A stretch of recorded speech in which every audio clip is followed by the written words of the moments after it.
from every player on the ground.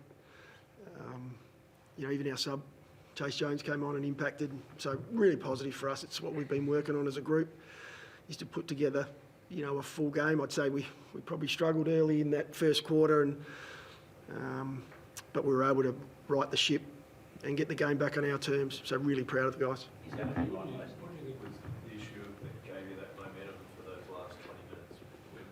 Particularly with what we're trying to move the ball forward, we just couldn't do anything with it. So what changed in your way of playing? In the last quarter? Or? 20 minutes, the last 20 minutes.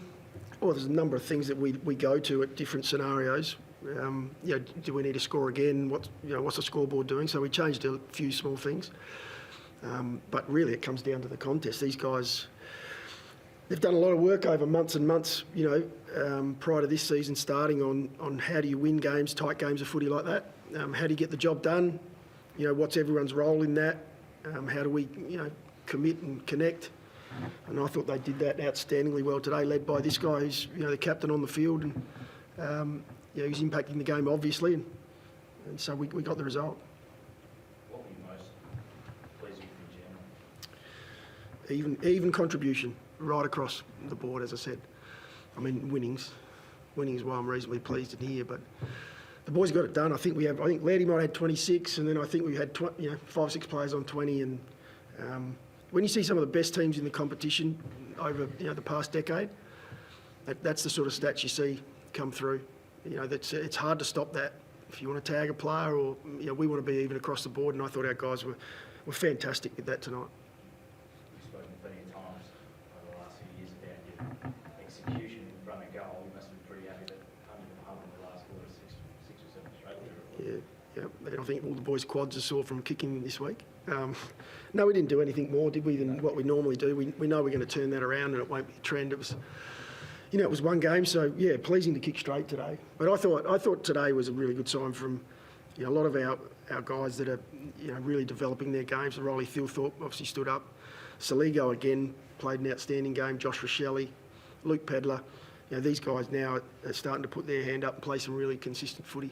So Matthew, on Thilthorpe, he goes from not being being a sub to being a significant player tonight. Where's the growth been in those 3? It's been behind the scenes at working with Marco Bello and Chelsea Randall and Matty Wright, Michael Godden, Jack Homsch, all our development coaches who put in a hell of a lot of work. James Raleigh, working with him on his forward craft. Doc Clark working with his ruck work.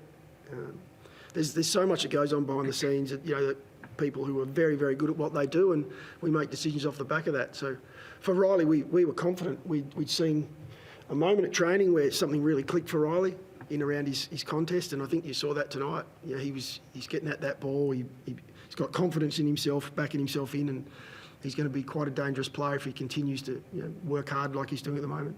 You seem to play with a bit of a point to prove. Have you been frustrated not being in the team? I think most players are frustrated when they're not selected. They all get drafted for a reason. They're very good footballers. But from Riley's point of view, the frustration didn't show. He just put his head down and went to work. He knew he was close, and he knew his opportunity would come. That's the way the season works, and we wanted to make sure when it did that he was ready, and he showed that tonight. Jordan, you had some words to say to him after the team song, something he can't share. I guess any insights into what you kind of said to him after that? I probably said that I thought it was his medal, to be honest, but I just said I was proud of him. I think, like Nixie said, you can see the work that he's doing, and he wants to get better, and he wants to be a vital part of the team, and to see him step up and play a real big boy presence down there, I think was what was really pleasing to see as a captain. And just you see how much work these guys put in, and to see it pay off in a big game like that was just what I was really happy about. Matthew, the club obviously went to great lengths to secure Isaac Rain over the summer. Tonight was probably one of the reasons why you went so hard over your season. Obviously the goals and kicks are the ones sort of hand in, yeah. Yes, he's a very dangerous player. When we're up and going as a team, he's very hard to stop. So I think his first home game, without speaking out of school, I think he had a fair bit going on for the first time he'd played at home last week, but he was focused this week, sorted everything out off field, and you could just see it in his eye before the first bounce that he was ready to go. And I think he came out of the blocks pretty fast. So, yeah, we're really, really pleased to have him at the footy club, along with this guy. It's, a couple of acquisitions that, really taken us to the next level. It's probably the biggest crowd he's ever played in front of, given it's his first showdown. Is it not surprising that he's got his attributes, that he's a big game player, he sort of steps his game up under that sort of pressure? Well, I remember when he was drafted, and it wasn't in front of 50,000 people, but it was an important game before, that year's draft, and he was outstanding. When the pressure was on, it was time to perform. He stood up, and so that's why he went so high in the draft. He went to the Gold Coast, and so we had our eye on him from that moment onwards. At what point did you decide that this was going to be a week where you threw Geordie in the middle? Geordie had him in a headlock during the week, saying, I need to play midfield. I think it was probably Monday. I reckon I think the mids, we just thought it's probably best for myself to be up around the ball and sort of organise the group a bit more from a high point of the ground. And we decided pretty early, didn't we, that was because that was a clear sort of downfall in our game. I think was our transition, our team defence, and we just needed to get set up higher up the ground. So kind of talked to you about it on the Monday, didn't I? And wanted that opportunity to rally the troops up the ground. Jordan, you kicked a longer goal than the one in the first quarter, the bounce through? No, I don't think so. I was pretty lucky, I reckon. Overcooked the kick to Filthy, and I'll take it though. I missed a soda in the second though. But 70 metres, would be 90 metres in 20 years' time? I reckon, yeah. Pity there's footage of it though. I can't put too much mayo on it.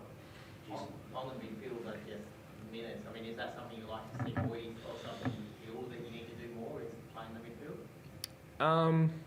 I don't know. I've said it before. I don't care where I play, and I think a lot of the talk has been sort of around me playing more mid and stuff. And I just sort of thought that this week, especially, was important for me to play mid and just like I said, get the boys set up the ground a bit higher. And I mean, it's a bit of a cliche, but I'll honestly play wherever sort of the team needs me. And I threw myself forward at stages which you didn't really rate, but I'm happy to sort of play wherever, to be honest.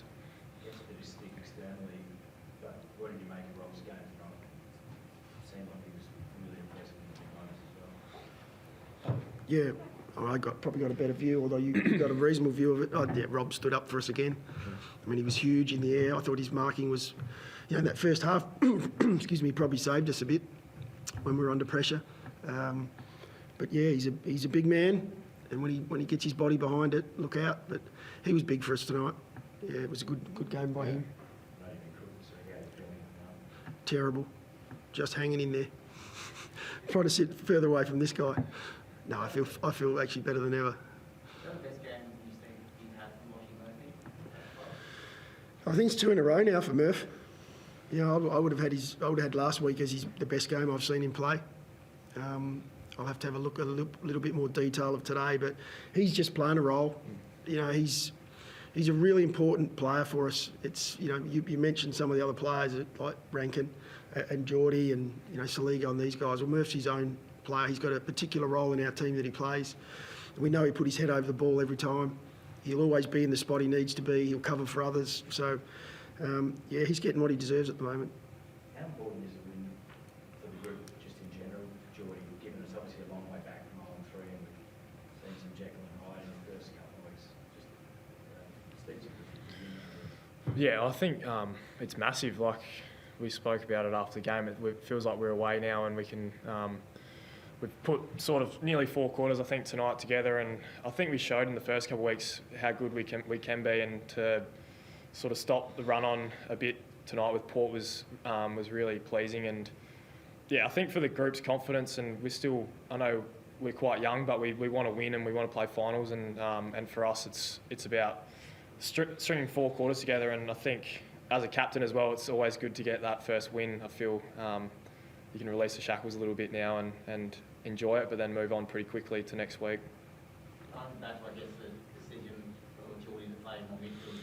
Is that he comes into your office and says, I think I should play more midfield? Is that why you made him captain? Is that what, do you think that's why I made him captain? It didn't exactly work that way, but that was a joke. I don't tell him what to do. You have though. You have a couple of times. No, we've trained all through pre-season with different setups, different structure, and Geordie's been an integral part of that right throughout. So this was nothing new. We hadn't implemented it in game yet this season. We've done it through the pre-season, but I think with today's result or tonight's result, I think it's something that we'll continue to have a look at, depending on the opposition we play. You know, there's different horses for courses. I thought today was, you know, the perfect situation for Geordie to play that role, and he played it perfectly. But it's not new. This is not something we just dreamt up on Monday. In terms of injuries, did Buxy have a bit of an ankle or something there? I haven't heard. I'd be guessing. Yeah. I thought it was more of a laceration or something, but I'd have to look into that. I don't know. And Sorry. anything else, or is everyone pretty? Nothing else that I know Yeah. of. No, haven't been advised. And so just Fogg's injury, what do you expect him to be available next week? We're still going to see how he pulls up. I'm led to believe it was going to be maybe 1 or 2 weeks, so there's still a chance that he may not play next week. And that'll be one we don't take too many risks around. Thanks, guys.